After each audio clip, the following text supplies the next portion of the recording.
Assalamualaikum warahmatullahi wabarakatuh. Good afternoon, everyone. I am Okta and I am a teacher of King, or Kampung Inggris Semarang. So now we will talk about technology in language learning and teaching. So this topic is based on Brown book chapter 12.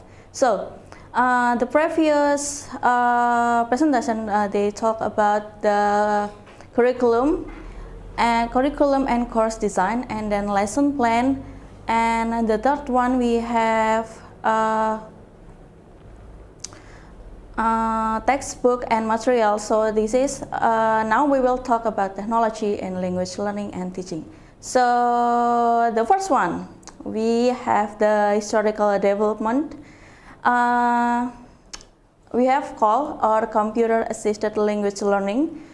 CALL involve interactive communication and collaboration via the internet.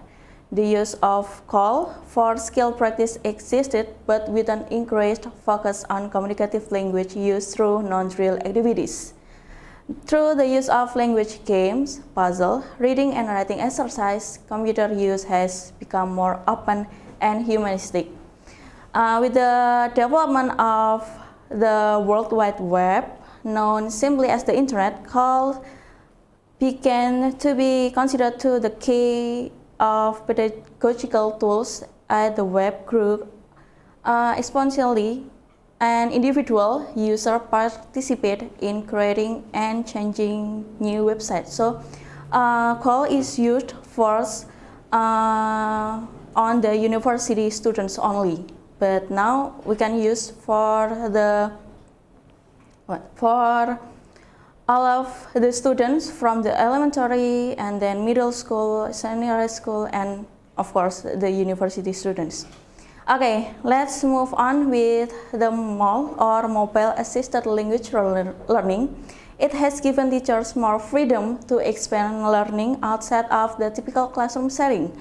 Mobile devices provide instant access to the internet and a variety of applications that for language learner may be more attractive alternative for structured learning. For example, playing second language games, watching second language movie, or listening to the radio, or you can also listening to the second language songs. So mobile assisted language learning, or we can say it's smartphone, give user more greater flexibility than do the PC. Because it's more easy to connect with the internet or the local Wi-Fi. So because of that, MAL is more flexible than the CALL one. Okay, let's see for the benefits of technology integration. The first one, we have TESOL technology standard, or the TESOL, or teaching English for speakers of other languages. Technology standards provide guidelines for what teachers are expected to teach and what students are expected to learn in the field of language education, increasing use of technology. So this is the sample technology standard based on Hubbard 2014. Goal number 1, the standard one, the language teacher demonstrate knowledge and skill in basic technological concept and operational competence meeting or exceeding TESOL technology standard for language learning in whatever situation they teach.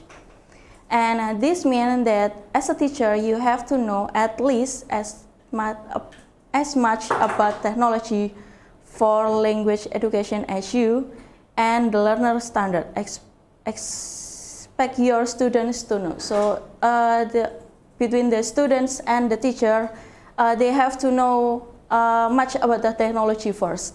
And then goal number 2, standard 4, a language teacher use relevant research finding to inform the planning of language learning activities and tasks.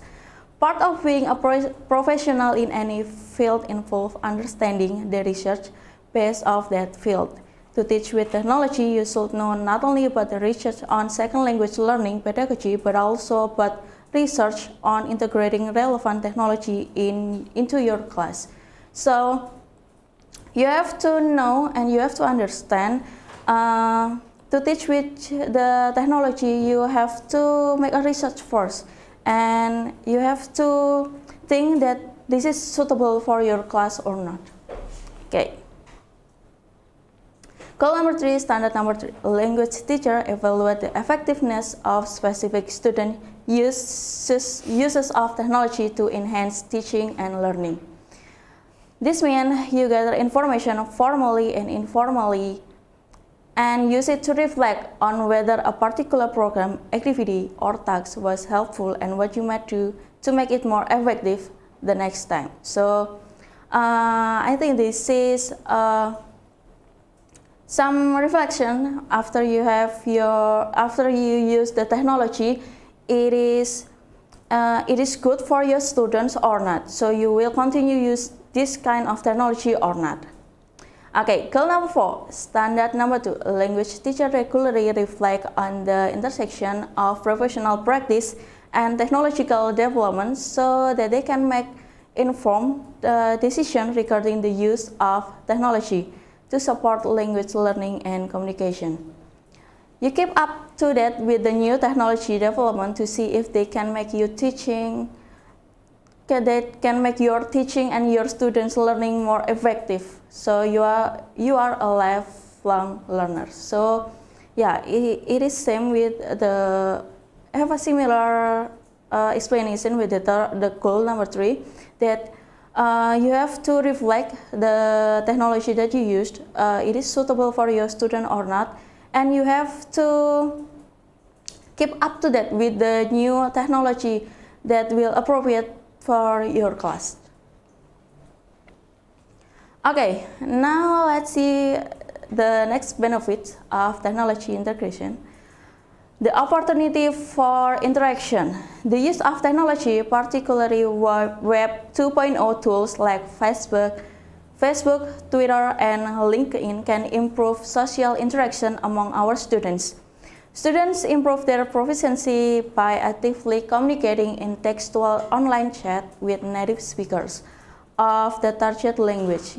In this way, students, especially those learning LCTLS, can compensate for the lack of contact with their second language and expand their social connection outside of the language classroom. So, yeah, using these tools, Facebook, Twitter, and LinkedIn, the students may have interaction or communication with the native speaker. So it can help them to learn about the target language that they learn outside of the language classroom. So they can learn everywhere and anytime because of this benefit of technology. Next, access to authentic linguistic data and use. Students naturally use their target language and have access to real linguistic resources when engaged in meaningful social contact. As a result, teachers must instruct students on when and how to use these tools to their advantage. And then, enacting agency and identity. The involvement of language learners in SNS might help the development of their social identities, which is another significant feature of Web 2.0 impacts. Self-paced environment for instruction and learning that are considered of individual differences and goals are something more can offer. So,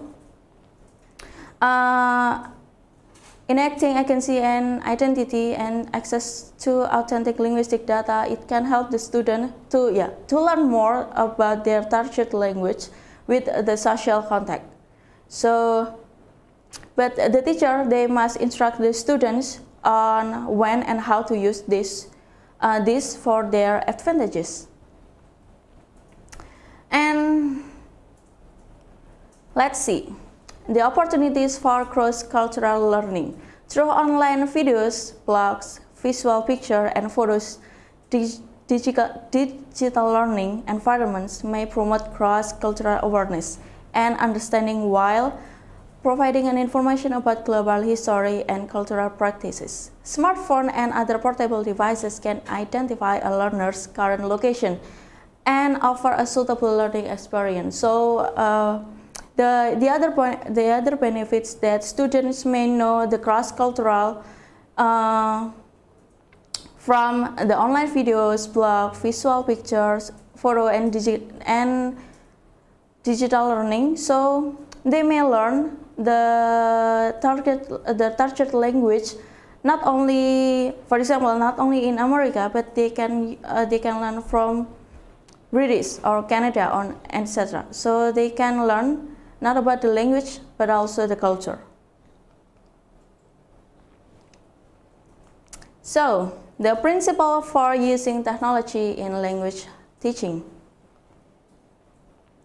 First one, teachers need to acknowledge the fact that the boundary between learning and playing or the leisure time is blurring.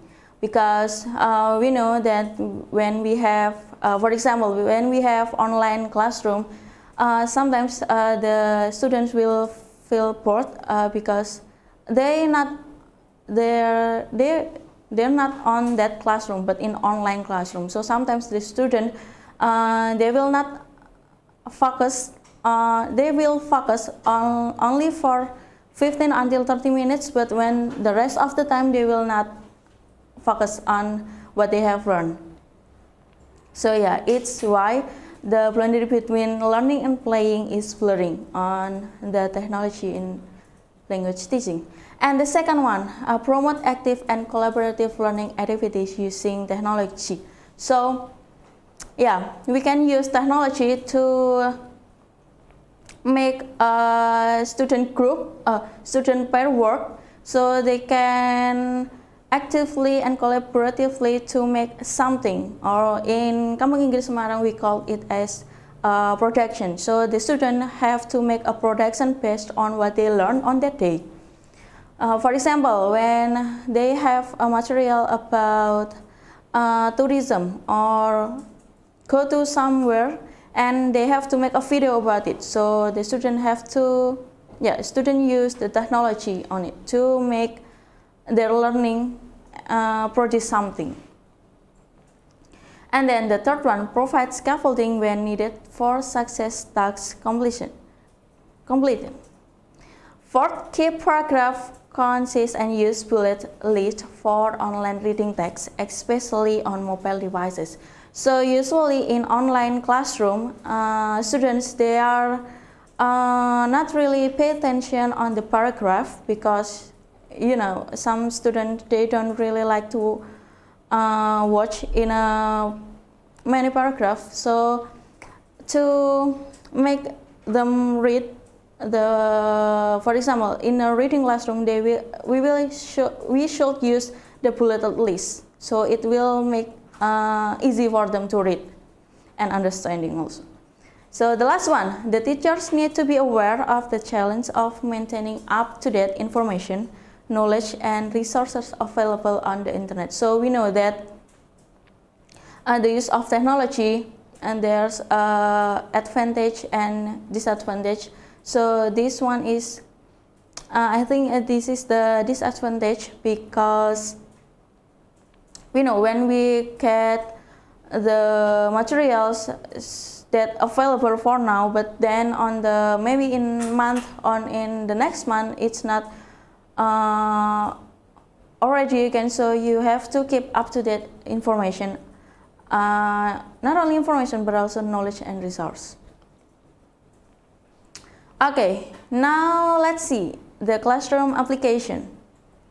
In reading and writing, reading material that can be used for class material as well as for individual or collaborative work.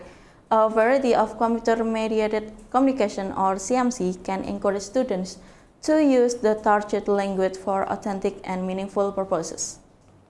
For example, we use email, and the most frequently and widely used means of communication for formal and informal purposes. So, for example, when I was in university, I use email a lot when I want to send my thesis to my supervisor, and we have communication using this email. So yeah, I think it is the most frequently communication for formal in my campus. So next, e-book and e-reserves. New devices for reading electronic books such as e-book readers and mobile telephones have increased exponentially. School libraries provide articles and book chapters on their e-reserve system. So yeah, nowadays the use of e-book is already used, especially in King. We also use e-book not only for the teacher but also for the students. So when I think it's more easier to use e-book because you can edit, you can bring all the time, because when you have smartphone and you can download it and you can read it the e-book anytime, everywhere and anytime. Okay. Next, wikis and blogs. Wikipedia is a collaboratively written encyclopedia using the wiki model. It can create a space in which students write information individually or as a group. And blogs are usually constructed by an individual writer who posts regular entire of ideas, events, photos, graphics, or embedded video links.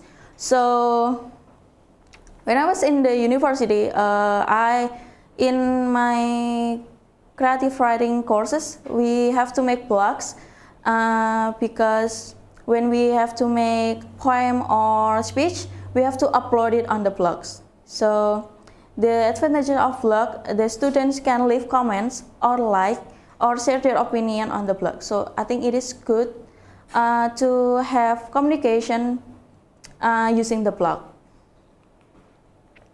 And then social networking. Teachers have adopted social networks to communicate with their students, as well as to use as a site for curating interesting course activities. So, for example, maybe you ask your students to learning English with a native speaker using Facebook. So your student have to add the native speaker Facebook and ask them to have a learning target language with it. So yeah. And then the classroom application, next one, listening and speaking. And there's a large number of online resources that offer great opportunities for students to practice listening and speaking skills. For example, video clips and audio podcasts. Videos are great materials for providing language input in a meaningful context. However, the video links are useless if there is no internet connection in the classroom. So, in that circumstances, podcasts will be good alternative for authentic listening materials in various topical areas such as academic lectures, talk radio broadcasts, interviews, and audio books. So, yeah, I agree that video links are useless if there is no internet connection, but also audio podcasts usually they provide it online. So I think both of them need internet. So but if you need if you need the easiest one, we can use audio podcast. All right. Audio and video conferencing. So this is what we'll do. With this technology, teacher can provide students with one-on-one tutoring session as well as additional consultation from any location. It can also be used to invite guest speakers or native speakers of a target language who can speak with students in the classroom. And then portable internet devices with a video camera. A digital camera built into portable devices such as smartphones, iPads, and tablet PCs can be an excellent tool for dynamic classroom or take-home assignment. So, for example, you want your students to make a video. So I think this one is related to the portable internet devices without video camera. Alright, and then classroom application for grammar and vocabulary practice. Online grammar exercise. Okay, the result of using Grammar Clinic showed that the students who used the mobile application improved their English writing and increased self-editing correction. So yeah, when you want to learn grammar online, you can use many websites. For example, All Things Grammars, or yeah, this one, Grammar Clinic, and many more. You can search it. So yeah, it can help you to improve your English, especially in grammar. Okay, next, corpus and concordance. Teachers can assign students to collect authentic discourse data to examine how target language structure is used in particular contexts. It can help the students to be more aware usage the target form within authentic context. So this can help the student to learn how to use this kind of word, for example, in a particular context. So what we should do on what we should add if in this context, and etc. Alright, so mobile devices. Innovative mobile devices can support the process of learning target form effectively and meaningfully. For example, in class and online discussion of the context of Chinese idiom using smartphone enhance students' understanding of paper usage of the idiom. So this is the example that in Chinese, they learn the Chinese idiom using the mobile devices. So as the result, they say that it can enhance student understanding of proper usage of the idioms. So I think that's all. Thank you.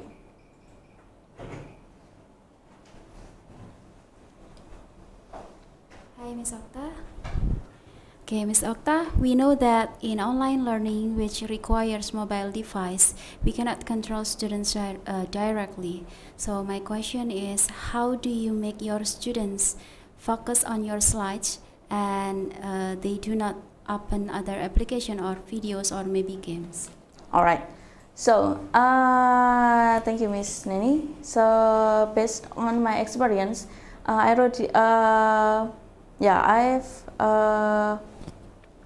When I want my student to focus on my slides or my explanation, sometimes I want to put their phone on the front text. So they will not allow to use the phone under of my comment. So if I ask them to, you have to take your phone and I want you to open this exercise, for example, and I will give them the phone. But after they finish the exercise, they have to put it back the phone on the front table, like that. Okay, hi Miss Okta. Hi, Miss May. My question is there any criteria in adapting software or program for call? When we want to decide using a program or software, any criteria for that, and how to select the good one? Thank you. All right, thank you, Miss May. I think when you want to use software or something or the other technology, I think you have to consider it with your classroom students. So, for example, if you're teaching elementary students or junior high school students, you have to search application that's suitable for them. For example, it's easy to use for them in the classroom. I think like that, Miss May. Okay, hello, Miss Okta.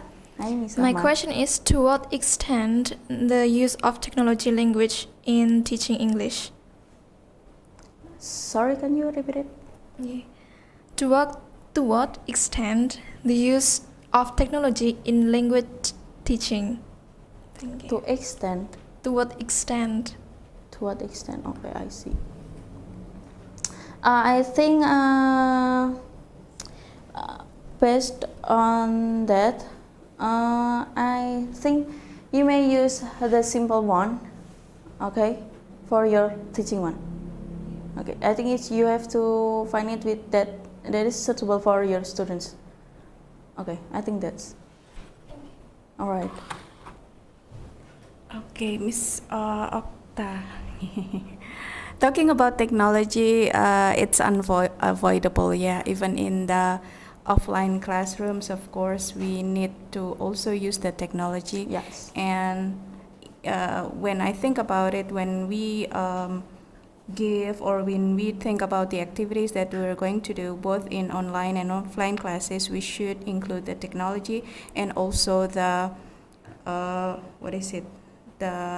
the activities that require students to do the manual things like writing, yes. using their hands. Based on your experiences, how do you do that in your classes? For example, in the online or the offline classes, how do you combine the use of technology? And probably you can give me examples so that I can probably use the technology in the offline classes and also the what do we call that? the non-technology activities in the online classes. How can we combine the activities? Okay. Thank you. All right. Thank you, Bisita. So, based on my experience, using Zoom, the students can type and typing, and it will show on the screen, right? If using Zoom. So I have tried this when I teach elementary students. So I ask them to come forward and ask them to type. So I think it can help them to explore the use of technology. So they know how to do it with this one, and they will not confuse when they have to do it on the offline classroom.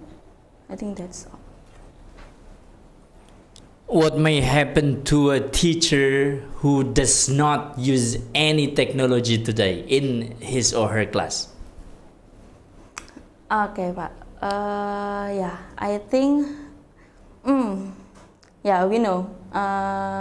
If you, as a teacher, we have to keep learning. Even, yeah, teachers need to learn because yeah, it's the beneficial that already Brown mentioned, that if you want to be lifelong learners, you have to learn about this one, because you know we will not only on the traditional way, but also will always use the technology. I think that's all.